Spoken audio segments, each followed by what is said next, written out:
আপনাকে আমি কতবার বললাম যে আমার 5টা উপদেশ মনে রাখবেন। আমি আব্দুর রাজ্জাক বিন ইউসুফ আপনার জন্য জাতিকে 5টা উপদেশ দিয়ে গেলাম। এক, আপনার জীবনের সবচেয়ে জরুরি কাজ কোনটা? এর চেয়ে জরুরি কাজ পৃথিবীতে নেই, সেটা হলো সালাত, নামাজ। মনে রাখতে হবে আপনাকে। পৃথিবীবাসী, আমি আব্দুর রাজ্জাক বিন ইউসুফ আপনাদের দ্বীনি ভাই হিসাবে মহিলা পুরুষ সকলকে বলে যাচ্ছি, মানুষের জীবনের সবচেয়ে জরুরি কাজ পৃথিবীতে, কাজ হিসাবে, কর্ম হিসাবে এর চেয়ে জরুরি কাজ পৃথিবীতে নাই। সেটা কি? সালাত। জীবনে এর সাথে কোনোদিন আপোষ করিয়েন না।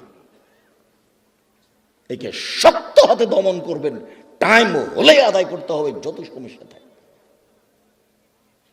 কোনো দিন 5 মিনিটের জন্য এর সাথে আপোষ করবেন না। এর চেয়ে জরুরি কাজ পৃথিবীতে নেই। 2, দ্বিতীয় পৃথিবীতে জরুরি কাজ হালাল রুজি। আপনাকে আমি ব্যাংকে লোন নিয়ে ব্যবসা করতে বলিনি, কোনোদিন বলিনি। চকলেট দিয়ে ব্যবসা করতে বলেছি, তাহলে লোন নেওয়া লাগবে না। চকলেট দিয়ে যদি আমি ব্যবসা করি তো লোন নেওয়া লাগবে না। লোন এত খারাপ, লোন এত খারাপ, লোন এত খারাপ যে লোন যেন আমি না করি, এই জন্য আল্লাহর নবী দিন রাত পরিত্রাণ চাইতেন। সালাম ফিরার পূর্বে এমন কোনো দিন জীবনে একটা দিন ঘটেনি যে এই দোয়া বলেননি। দোয়ার শেষ বাক্যটা হচ্ছে আল্লাহুম্মা ইন্নী আউযু বিকা মিনাল মা'সামি ওয়াল মাগরাম। তোমার কাছে বাঁচতে চাই বড় পাপ হতে, তোমার কাছে বাঁচতে চাই ঋণ কর্য হতে, তোমার কাছে বাঁচতে চাই বড় পাপ হতে, তোমার কাছে বাঁচতে চাই ঋণ কর্য হতে, তোমার কাছে বাঁচতে চাই বড় পাপ হতে, তোমার কাছে বাঁচতে চাই ঋণ কর্য হতে। এই বাক্যটা না বলে তিনি কোনোদিন সালাম ফিরেননি। এ কথা আয়েশা রাদিয়াল্লাহু তাআলা আনহা বলেন, হাদিস বুখারী মুসলিম। আর আপনি ব্যাংকে চাকরি করেন, এটাই খারাপ। আবার আপনি 30 লাখ টাকা লোন নিয়ে বাড়ি করলেন, ছেলে মেয়ের জন্য রেখে চলে গেলেন, আর জাহান্নামার যা মরার সাথে সাথে আপনাকে কবরে গুতাইতে লাগলো। আপনি একটু কিছুই বুঝলেন না, হুঁচলার মতো দিন কাটাচ্ছেন। চাঁপানেগঞ্জের ভাষাতে যে বুদ্ধি দিয়ে কাজ করে না, ওকে বলে হুঁচলা, মোটা বুদ্ধি। একটু বিবেচনা করতে হবে না? এমনি তো বোকামির পরিচয় দিয়ে ব্যাংকে চাকরি করতে গেছেন। আমি তো বলেছি এই বাংলাদেশের মাটিতে এমন কোনো ব্যাংকিং ব্যবস্থা নেই, এমন কোন ব্যাংক নেই যেখানে চাকরি যায়। দেখি কোন মায়ের বেটা প্রমাণ করতে পারে।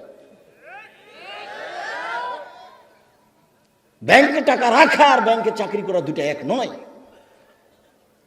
সম্মানিত দিনী ভাই বোন, মানুষের জীবনে সবচেয়ে জরুরি কাজ হালাল রুজি। শ্বশুরের কাছে টাকা নিয়ে জীবিকা নির্বাহ করবেন না, ও কথা পুনরায় বলা লাগবে না। শতবার বলেছি যে যৌতুকের টাকা দিয়ে চাউল কিনে ভাত খেয়ে ইবাদত কবুল হবে না। ভিক্ষা করার টাকা দিয়ে চাউল কিনে ভাত খেয়ে ইবাদত কবুল হবে। আমি ভিক্ষা করব কেন? আমার গায়ে শক্তি আছে, কাজ করে খেতে পারি। তবুও ভিক্ষা করার টাকা দিয়ে চাউল কিনে ভাত খেয়ে ইবাদত কবুল হবে। যৌতুকের টাকা দিয়ে ভাত খেয়ে ইবাদত কবুল হবে না। চাউল কিনে ভাত খেয়ে ইবাদত কবুল হবে না। ওটা হারাম টাকা। যৌতুক শ্বশুরকে ফেরত দিতে হবে, এটা ভুল হয়েছে। আর আগামীকাল সন্ধ্যা হতে হতে, এই ছেলে, তোমাকে বলেছি শতবার, তোমার বাপ যেন তোমার ফুফুকে জমি ফেরত দেয়, হিসাব করে ভাগ করে দেয়। আগামীকাল সন্ধ্যা হতে হতে আপনি বোনের জমি দিয়ে দিবেন। আপনার বাপ মরা 10 বছর হলো। বোনের জমি মানে পরের জমি। পরের জমি খান কেন? শরম হয় না? আপনার ভাগ্য আল্লাহ লিখে দেননি? বাপ মারা গেছে, আপনি জমির ভাগ নেবেন, আপনার বোন জমির ভাগ নেবে। আপনি নেবেন সকালে আর আপনার বোন নেবেন বিকেলে, এরকম কথা কি না? একসাথে। তা আজ পর্যন্ত জমি আপনার কাছে কেন? আপনাদের 4 ঘাট কোন দিক থেকে একটা লোক গেছে আমার কাছে, তো বলছে আমি অংশ বন্টনের উপরে ডক্টরেট ডিগ্রি করব, সেই জন্য আপনার কাছে এসেছি। তো কি করবেন? কি বলে আপনাকে কিছু জিজ্ঞাসা করব। প্রথমে বলছে আপনার আমি পরীক্ষা নিব। আমারই পরীক্ষা নেবেন? আচ্ছা ভালো, কি জিজ্ঞাসা করবেন করেন তো। তো কিছু মাসলা জিজ্ঞাসা করলো এই ফারাইজ সম্পর্কে। করার পরে বলছেন আমাকে এটাই মনে হয় আমার পরীক্ষা। সেটা হলো এই, আপনার বাপ মারা গেছে না বেঁচে আছেন? বলে মারা গেছেন। কতদিন হলো? এতদিন। তো আপনার জমি জায়গার খবর কি? তা আমি বললাম যে আমার বাপকে মাটি দিয়ে এসে আগে জমি ভাগ করেছি, তারপরে খাওয়া দাওয়া। খাওয়ার আমরা আগে খাইনি, আগে জমি ভাগ করেছি তারপরে খাওয়া। যদিও জমি আমি একটু চিনি, আমার ছোট ভাই চিনি না। আমরা কোনোদিন জমিতেই যাইনি।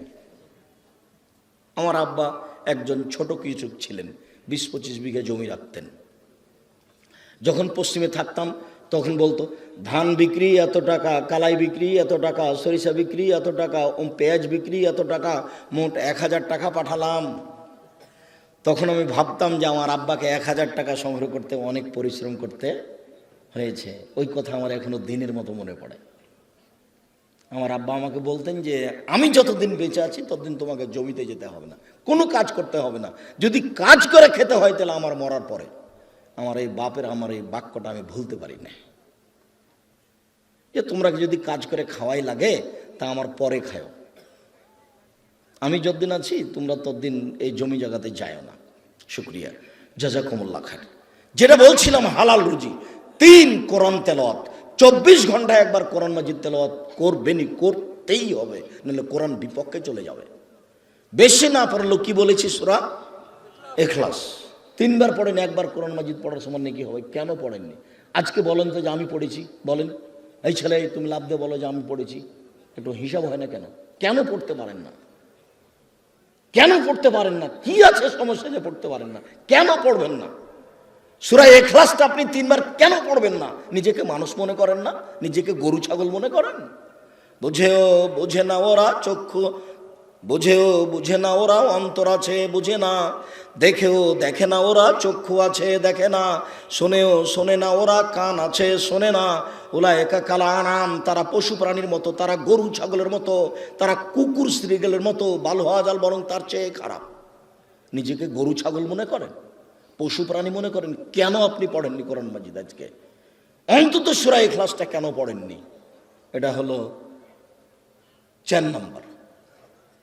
1 সালাত, 2 রুজি, 3 কোরআন তেলাওয়াত, 4 দুইজন যেখানে বসে আছে সেখানে বসবেন না। ওখানে বসে ওরা একজনের বদনাম করছিল, আপনি গিয়ে যদি বলেন হ্যাঁ ঠিক বলেছিস, আসলেও খারাপ, এখন কি হবে? তাহাজ্জুদ সারা জীবনে যা পড়েছেন ওইটা যদি এক পাল্লায় দেওয়া হয়, আর ঠিক বলেছিস আসলেও খারাপ এই বাক্য যদি এক পাল্লাতে দেওয়া হয়, পুরো জীবনের তাহাজ্জুদ হারিয়ে যাবে।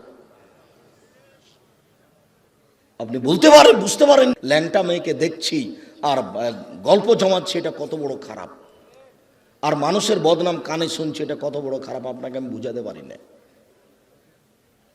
4 জন যেখানে, 2 জন যেখানে বসে আছে সেখানে বসবেন না। 5 ছেলে মেয়ে স্ত্রীর উপরে হন কঠোর, খুব কঠোর, চোখ যেভাবে